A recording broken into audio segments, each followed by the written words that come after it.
Le dispositif d'allocation de chômage, il est inefficace. 5905 chômeurs ont été placés au sein du marché du travail sur 1 880 000 et quelques. Le taux de création d'emplois est de 0,3%. L'allocation de chômage nous a coûté en 2024 plus de 3,3 milliards de dollars.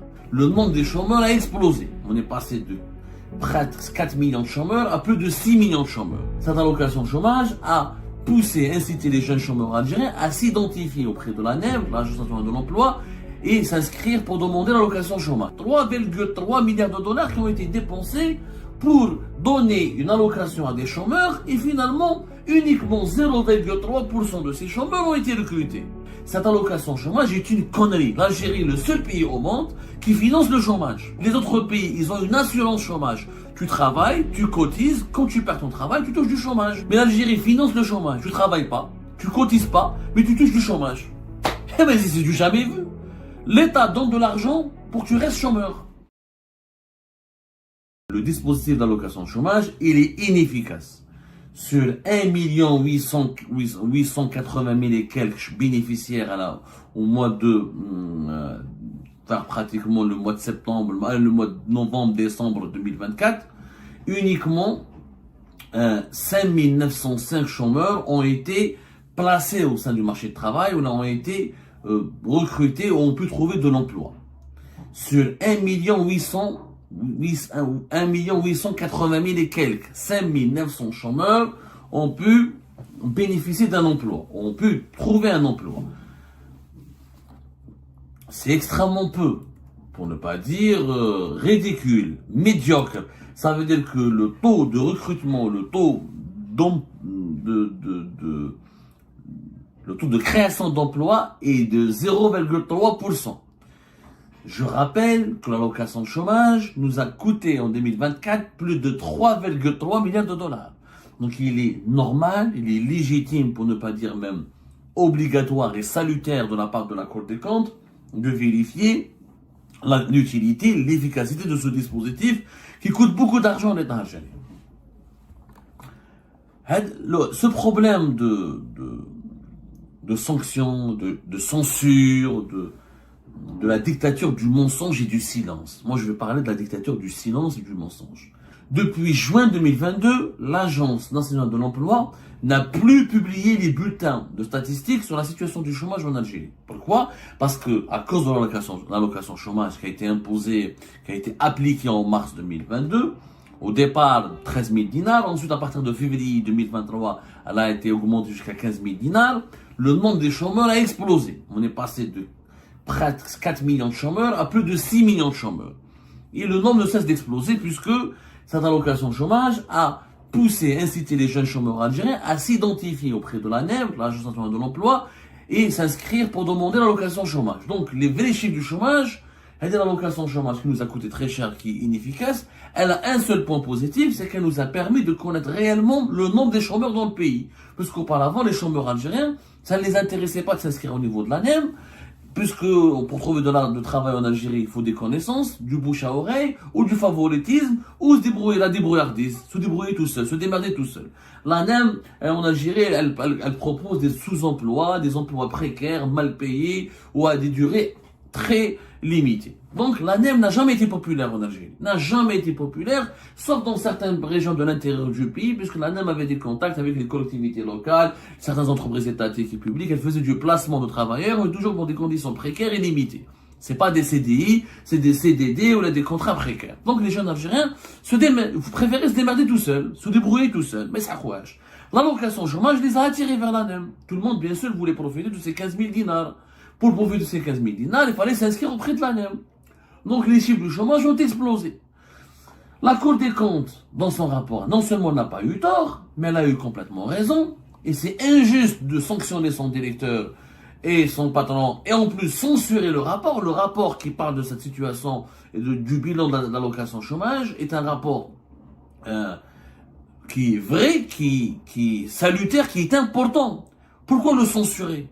Parce que le régime actuel ne supporte pas la critique, ne supporte pas la remise en cause et ne supporte pas les constats de ses échecs. Et il impose la censure et le silence et le mensonge. Il ment. On ne peut pas mentir tout le temps.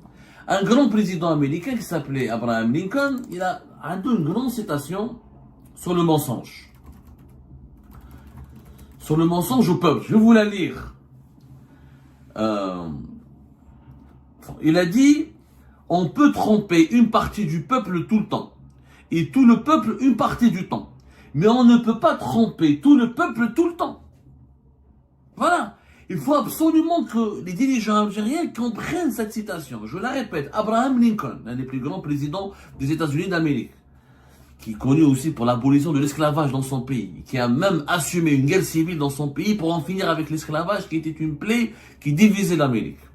Il a dit, on peut tromper une partie du peuple tout le temps, et tout le peuple une partie du temps.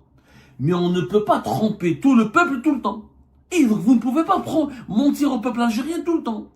Là, on est en train de mentir au peuple algérien tout le temps. On dit aux Algériens et aux Algériens que le chômage recule, que la situation économique s'améliore, que le pays se diversifie, que l'économie algérienne elle est solide, que les indicateurs sont ouverts, alors que les Algériens et les Algériens vivent une réalité totalement opposée. Où le chômage explose, où la création d'emplois, il n'y a pas d'emploi, les salaires sont de plus en plus faibles par rapport à la cherté de la vie, l'économie algérienne est marquée par les pénuries, les interdictions des importations et les complications pour créer des entreprises et pour lancer des activités, les monopoles de l'État n'ont jamais été aussi renforcés. L'économie algérienne est dans une situation de paralysie. Jamais la vie n'a été aussi chère, jamais les salaires n'ont été aussi bas, jamais le dinar algérien n'a été aussi instable et aussi insignifiant, jamais les pénuries n'ont été aussi fortes et jamais le chômage n'a été aussi fort. C'est ça la réalité. Mais comme les dirigeants algériens veulent mentir tout le temps à leur peuple, s'ils montaient au moins une partie du temps, on peut le dire, la preuve qu'ils veulent mentir tout le temps. Même la Cour des comptes, qui est une institution de l'État, qui a un décret présidentiel de 1995, qui encadre ses activités et qui lui donne le droit, non seulement d'enquêter, d'auditer et de publier des rapports et d'adresser ces rapports au président de la République et au ministère de la Justice pour demander des sanctions et des enquêtes judiciaires pénales. 3 milliards, presque 3 milliards et demi de dollars, 3,3 milliards de dollars qui ont été dépensés pour donner une allocation à des chômeurs et finalement, uniquement 0,3% de ces chômeurs ont été recrutés. C'est un scandale. C'est un véritable préjudice. C'est des dégâts incommensurables pour l'Algérie. Au lieu de dépenser ces 3 milliards de dollars, je préfère, au lieu de les donner aux chômeurs directement, je préfère créer des entreprises, créer des emplois, alimenter des entreprises et financer des projets économiques qui vont créer beaucoup plus d'emplois que les 5905 chômeurs qui ont été recrutés par l'ANEM. 0,3% des chômeurs ont été recrutés. Sur 1 800 000 et quelques, baisse 2 millions de bénéficiaires de cette allocation chômage. C'est scandaleux. Mais c'est pas possible, ça ne peut pas durer. Je rappelle que normalement, le dispositif qui a été mis en place, qui a été encadré par le décret présidentiel numéro 2270, correspondant au 10 février 2022. Que dit ce décret? Cette allocation chômage, elle donne aux chômeurs le droit de toucher une allocation pendant 6 mois et renouvelable une seule fois, c'est-à-dire à tout casser, tu peux pas dépasser 12 mois d'allocation chômage, une année, ce qui est considérable pour un pays de la taille avec des moyens limités et c'est pas un grand pays développé, l'Algérie, c'est pas un pays aussi riche que cela, l'Algérie. C'est déjà considérable, mais en échange, en contrepartie de cette allocation chômage, le chômeur ne peut pas refuser 2 offres d'emploi qui correspondent à ses qualifications.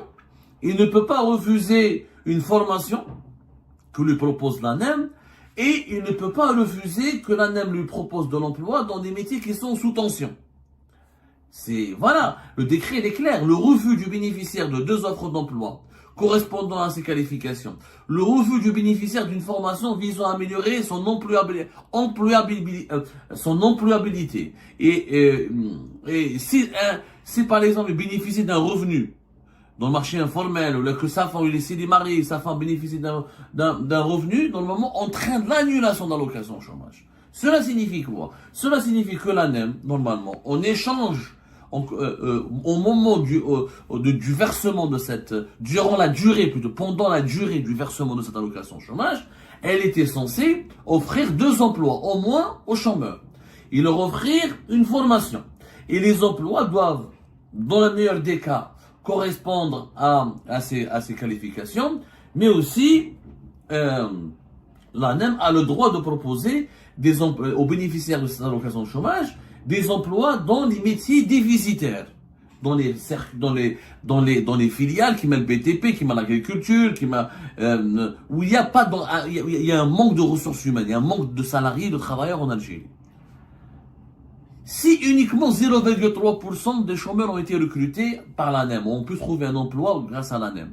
Ça veut dire que l'ANEM n'a pas fait son travail. Ça veut dire qu'on n'a pas proposé 2 emplois. Ça veut dire que les chômeurs algériens, peut-être qu'on leur a proposé 2 emplois et 2 emplois, ils ont refusé et qu'il n'y a pas eu de formation. Ça veut dire que l'ANEM est devenue une banque, une caisse, à distribuer l'argent, distribuer 3 milliards de dollars, ou le chômage, il explose. C'est de la dilapidation de l'argent public. À donner 3 milliards de dollars, on aurait pu construire des usines, des hôpitaux, des écoles, des routes, une autoroute. On aurait pu créer plusieurs entreprises. On aurait pu créer de la richesse qui a une valeur ajoutée pour le développement de notre pays. Au lieu de cela, on les donne à 1 million, presque 2 millions de chômeurs, et uniquement 5 000 d'entre eux trouvent un emploi au bout du dispositif. Donc, c'est du gâchis, c'est du sabotage. On l'a dit depuis 2022, et je le dis, cette allocation chômage est une connerie. L'Algérie est le seul pays au monde qui finance le chômage. Les autres pays, ils ont une assurance chômage. Tu travailles, tu cotises, quand tu perds ton travail, tu touches du chômage. Chaque pays a une période de 6 mois, une année et demie, chaque pays selon ses moyens ou selon la durée de cotisation et selon le système. Mais l'Algérie finance le chômage. Tu travailles pas, tu cotises pas, mais tu touches du chômage. Eh ben c'est du jamais vu. L'État donne de l'argent pour que tu restes chômeur. C'est inédit dans le monde. Non mais c'est dans toutes les économies mondiales, il n'y a pas un cas similaire. Ben, il y a les trop riches, les pays du Golfe, ils sont tellement riches qu'ils partagent un peu, ils donnent des subventions. Mais nous, on ne donne pas, c'est pas une subvention, c'est qu'on demande aux gens, on leur dit, vous êtes chômeurs, ne vous inquiétez pas, on vous donne pendant 6 mois jusqu'à 1 année de l'argent. En contrepartie de quoi? De rien. T'as pas cotisé. C'est l'État qui distribue de l'argent. Normalement, il est censé, le chômeur, accepter du travail et accepter une formation. Il n'y a rien qui a été, ni travail n'a été proposé, ni des formations n'ont été effectuées, parce qu'uniquement 0,3% trouvaient de l'emploi. Donc le dispositif est en faillite. Cette vérité qui a été confirmée par la Cour des comptes et que nous avons nous-mêmes décrite, et comme beaucoup d'experts, comme beaucoup d'économistes l'ont dit, n'a pas été à déranger, à exaspérer le régime algérien qui a décidé de la censurer. La censure, pour imposer le silence et le mensonge, ne peut pas durer. Et ça dure depuis longtemps. La Direction générale des douanes algériennes. Alors, je vous le site internet, déjà le site internet de la Direction générale des douanes algériennes ne fonctionne plus. Depuis 2020, la Direction générale des douanes avait un département de statistiques et de prospective qui normalement publiait depuis des années, depuis de très longues années, le fameux rapport sur le bilan du commerce extérieur du pays. Chaque année, nous avons des chiffres sur le bilan du commerce extérieur du pays. Combien l'Algérie importe, combien elle exporte, qu'est-ce qu'elle importe, qu'est-ce qu'elle exporte, qu'est-ce qu'elle dépense pour ses importations, qu'est-ce qu'elle achète, qu'est-ce qu'elle n'achète pas, la différence, les évolutions, les régressions et les augmentations par rapport aux années précédentes. Depuis 2020, ce document n'est plus publié. Il est censuré. Pourquoi? Parce que le régime Tebboune, d'abord en 2021, nous allons limiter les importations à 30 milliards de dollars. Ils n'ont jamais pu les limiter. Ça a dépassé les 30 milliards de dollars en 2021, en 2022. En 2023, ça a dépassé même les 40 milliards de dollars. Ensuite, ils ont dit, nous allons les limiter à 40 milliards de dollars. Et cette année 2024, ça va dépasser les 40 milliards de dollars parce que c'est pas possible d'un pays de 47 millions d'habitants qui n'a pas une économie productive, qui n'a pas une industrie nationale, qui n'a pas une production nationale qui peut satisfaire les besoins de sa population, ne peut pas ne pas importer. Et un pays de 47 millions d'habitants avec la situation de l'industrie, de la production nationale, pour satisfaire ses besoins, a besoin d'importer entre 45 jusqu'à au-delà de 50 milliards de dollars. C'est pas possible d'importer moins de 50 milliards de dollars pour un pays de presque 50 millions d'habitants.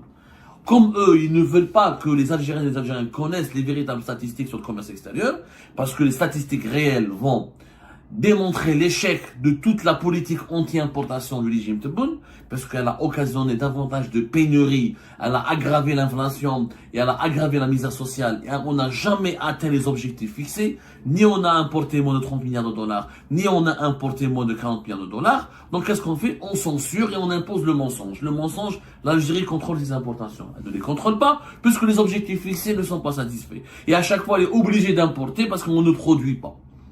Donc, on est obligé de continuer d'importer. Les chiffres de l'importation, les importations augmentent parce qu'on a une population qui augmente et une production nationale qui stagne, qui est paralysée et qui n'augmente pas.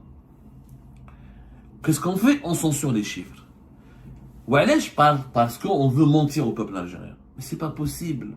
C'est pas possible de continuer d'être dans le déni, dans le mensonge. Ça ne peut pas durer. Le déni et le mensonge ne peuvent pas durer. C'est pas possible, c'est intenable. Et quand certaines institutions, ou là certains responsables, ou là certains commis de l'État ne peuvent plus mentir, eh ben on les sanctionne, on les limoge, on les met à la retraite parce qu'ils n'ont pas conforté le mensonge. Cette dictature du mensonge et du silence ne va pas durer. Et ben c'est la fin de cette vidéo les amis, je vous remercie comme d'habitude pour avoir suivi jusqu'à la fin. N'oubliez pas de nous laisser vos commentaires et vos réactions sur la vidéo et de vous abonner à la chaîne si vous n'êtes pas encore abonné. Donc je vous remercie vraiment très chaleureusement pour votre soutien à notre chaîne. Nous avons dépassé les 28 000 abonnés et nous avons comme objectif les 30 000 avant la fin du mois si c'est possible ou pendant le mois prochain. Donc voilà, merci beaucoup pour votre soutien et vos abonnements. Et merci aussi pour vos commentaires et vos discussions très animées dans la section des commentaires.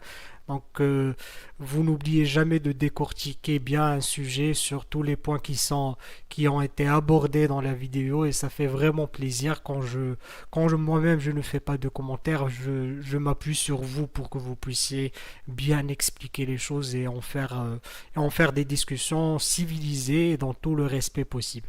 Donc voilà, merci beaucoup et à la prochaine dans une nouvelle vidéo. Au revoir.